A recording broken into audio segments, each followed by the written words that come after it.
tardes a todos. Hoy les voy a enseñar cómo hacer tierra para maceta.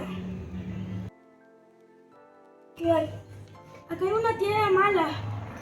Miren cómo está, en malas condiciones. Por eso no sirve, esta está mala. Ahora vamos por la tierra para maceta de buena calidad. Y aquí están los materiales.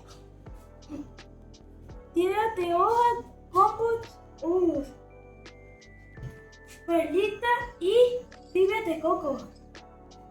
Primero hay que echar acá la tierra. Luego el fibra de coco. Y al final hay que poner un poco de velita. Y volverlo todo.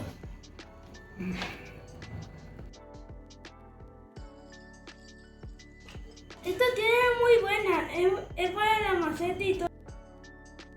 Ahorita les quito el ejemplo, así es más o menos.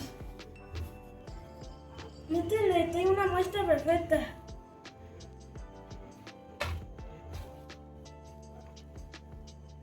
Así es más o menos.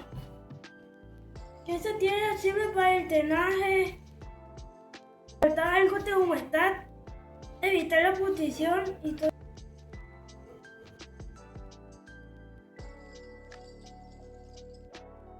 Gracias por ver el video, adiós.